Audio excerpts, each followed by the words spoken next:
Jarric, bonjour. Bonjour Magali. Vous êtes directeur des affaires sociales et de la formation du GIFAS. Le GIFAS étant le groupement des industries françaises aéronautiques et spatiales. Et vous avez décidé de soutenir la fête de l'aviation qui aura lieu cette année les 27, 28 et 29 septembre, partout en France et même au-delà. Alors le GIFAS représente l'ensemble des acteurs du secteur aérien et spatial auprès des instances nationales et internationales. Pouvez-vous nous préciser les actions de ce groupement et en particulier de votre branche ? Alors effectivement, le GIFAS, c'est le syndicat professionnel des industries aéronautiques et spatiales en France. On a plus de 450 entreprises adhérentes, des plus grands, Maître d'œuvre, Airbus, Dassault, Safran, Thales et d'autres, et puis beaucoup d'équipementiers et aussi plus de 200 PME et nouvellement depuis 2 ans des startups aussi bien dans le domaine aéronautique que dans le domaine spatial. Donc la mission essentielle du GIFAS, c'est de défendre les intérêts économiques, sociaux de cette belle filière française, industrielle, qui marque des points à l'export et qui crée des emplois. Et donc, dans ces missions, notamment, il y a, on va en parler, la promotion de l'emploi et des formations pour le secteur. Alors donc, justement, pour faire face au regain d'activité, pour relever les défis environnementaux et technologiques, on le sait que l'industrie aéronautique et spatiale a besoin de bras. La filière a-t-elle retrouvé son niveau d'emploi, son dynamisme d'avant la crise Covid ? Alors, non seulement elle l'a retrouvé, mais elle l'a dépassé, puisqu'on est à 5% en plus d'emplois par rapport à l'avant Covid. On n'a pas tout à fait rattrapé, par contre, le niveau de production et de livraison, mais pour rattraper ce niveau, il faut avant, c'est logique, embaucher des compétences. C'est ce que nous avons fait. Et le GIFAS a participé modestement à cet effort de recrutement l'année dernière. Près de 30 000 personnes ont été intégrées dans la filière. Sous la bannière L'Aéro Recrute, on a beaucoup communiqué sur les réseaux sociaux, dans les salons, en région, sur les besoins de l'aéronautique et du spatial. Et quels sont les métiers, les secteurs qui recrutent plus particulièrement ? Alors aujourd'hui, alors vous savez, on est un secteur qui recrute beaucoup d'ingénieurs. Classiquement, ça ne change pas. On a le taux d'ingénieurs et cadres, docteurs, etc. pour la recherche, le plus important de l'industrie. Beaucoup de recherche et développement, on en reparlera peut-être, y compris, et en plus aujourd'hui, pour préparer la nouvelle génération d'avions décarbonés de la décennie prochaine. Mais le problème de court terme, c'est moins le problème d'ingénieurs, d'attirer des ingénieurs, que d'attirer des jeunes ou des moins jeunes sur les métiers de production, d'opérateurs et de techniciens de production, qui ont moins d'attractivité en France auprès des jeunes, mais pour lesquels, pourtant, il y a de belles carrières et de beaux parcours à faire dans notre industrie.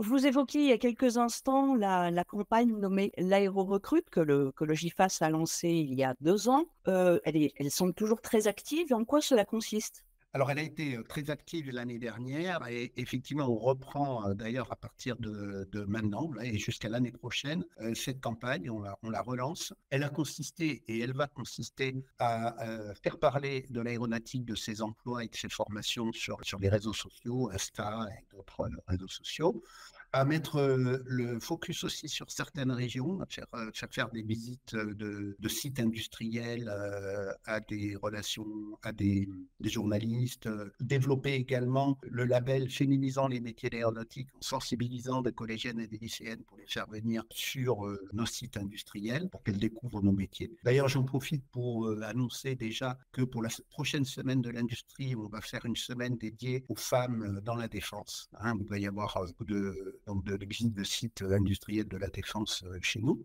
Donc, ça consiste aussi à une plateforme. On a constitué une plateforme qui s'appelle l'aérorecrute.fr. On pouvait retrouver plus de 150 entreprises avec leurs besoins d'emploi, leur métier en pension, avec le lien avec leur site pour postuler leur offre d'emploi, des vidéos métiers, toute la liste des formations qui existent en France, aéronautique et spatiale, de tout niveau, lycée professionnel, IUT, école d'ingénieurs. Donc tout ça, toutes ces informations sont à disposition sur l'aérorecrute.fr. Très bien. Alors pour un jeune ou moins jeune qui souhaite intégrer cette filière, comment doit-il s'y prendre ? Quels conseils lui donneriez-vous ? Alors, vous consultez évidemment les bons sites, l'aérorecrute.fr, Air Emploi aussi, qui est notre agence d'orientation sur les métiers de l'aérien. C'est non seulement les métiers de l'industrie et de la maintenance aéronautique, mais c'est aussi les métiers de l'aérien, métiers de navigant, avec avec Air France et d'autres acteurs. Ce sont les métiers de l'armée, aussi de l'armée de l'air et de l'espace qui sont associés. Donc, c'est tout ce qui vole. Et vous avez une agence d'orientation qui propose des vidéos, qui propose des entretiens aussi, donc des conseillers et des conseillères d'information. Vous pouvez prendre rendez-vous avec ces personnes à partir du site d'Air Emploi. Très bien. Alors, comme évoqué, le GIFAS soutient la fête de l'aviation, qui est une fête nationale et dont le but est de faire découvrir toutes les disciplines et facettes du secteur aérien et spatial. C'est un événement ouvert à tous, une parfaite occasion pour rencontrer des professionnels et des passionnés avec au programme des portes ouvertes de clubs, d'entreprises, mais aussi des forums formation et métiers, des animations et des vols, bien sûr. Pourquoi vous a-t-il semblé important de soutenir, de vous associer à cette 5e édition ? Eh bien, parce que c'est une initiative qu'on trouve très intéressante, émanant surtout d'aéroclubs, d'aéroports très aériens, et l'industrie n'est pas assez présente, à mon sens, dans ces manifestations locales qui peuvent être l'occasion de faire connaître aussi, au travers de conférences, au travers de témoignages métiers, au travers de job dating, les nombreuses offres d'emploi et de formation, j'insiste, que proposent nos industriels. Donc ça allie à la fois le loisir, pourquoi pas des séances de simulateurs, des baptêmes de l'air, mais aussi des déclics qui peuvent subvenir à ce moment-là, peuvent arriver sur pourquoi pas moi dans l'aéronautique, parce que c'est quand même le sujet, c'est pourquoi pas moi, puisque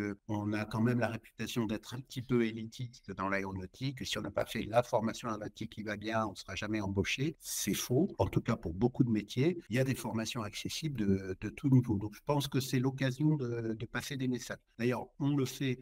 Alors, ça fait partie de l'aéro-recrute, justement, j'ai oublié de le dire tout à l'heure, mais l'aéro-recrute, c'est pas ici rue Galilée ou GIFAS. On développe justement des partenariats avec des associations, ça peut être des campus des métiers, ça peut être des associations comme l'idée de la fête de l'aviation, pour donner un coup de main, pour faire rayonner l'aéronautique au niveau de ces métiers. D'ailleurs, dans cette édition, j'ai vu avec plaisir que Air Emploi, j'en parlais tout à l'heure, s'investit par exemple à Roissy, dans le cadre d'un parcours découverte métier proposé à des jeunes, vendredi prochain, aussi sur l'aéroport de Cannes. Et puis nous avons l'opération de l'Aérocampus Eken dans le cadre du salon AD2S Show, cette semaine, vendredi, avec une journée métier organisée sur la base aérienne 106, où on va accueillir de nombreux collégiens et lycéens et également demandeurs d'emploi. Et il y aura des démonstrations de métiers avec l'implication de plusieurs entreprises, y compris un job dating, etc. Donc voilà, pour le moment, c'est relativement modeste, c'est 3 ou 4 manifestations sur 40, 50, je ne sais plus combien il y en a dans le cadre de la fête de l'aviation, mais ça prouve que ça démarre et l'implication de l'industrie est réelle cette année. Absolument. Alors, avez-vous un message particulier à faire passer à ceux qui vous écoutent, un conseil supplémentaire ? Un conseil supplémentaire, c'est tout simplement, dans le contexte un petit peu morose dans lequel on est économique, c'est que s'intéresser à l'aéronautique et au spatial. Il y a des métiers faits pour toutes et tous, et on est un secteur qui contribue fortement à la croissance et aux exportations du pays. C'est un secteur qui contribue aussi à la souveraineté nationale et européenne, niveau défense. Alors, il n'y a pas que l'aéronautique en France, mais franchement, quelqu'un qui veut faire une carrière qui s'intéresse un petit peu à l'industrie, aux sciences et aux techniques, ou qui peut être juriste ou dans la gestion ou dans d'autres métiers aussi non techniques. C'est un secteur très riche avec beaucoup d'acteurs industriels, grandes entreprises, moyennes entreprises, PME, start-up, on l'a dit aussi. Et ça bouge énormément. Il y a des carrières à l'international. Donc, intéressez-vous à l'aéronautique avec, si vous avez la chance d'avoir une manifestation aéronautique dans votre région, allez-y. Et puis, renseignez-vous sur les réseaux sociaux. On est assez présent avec l'aéro-recrute.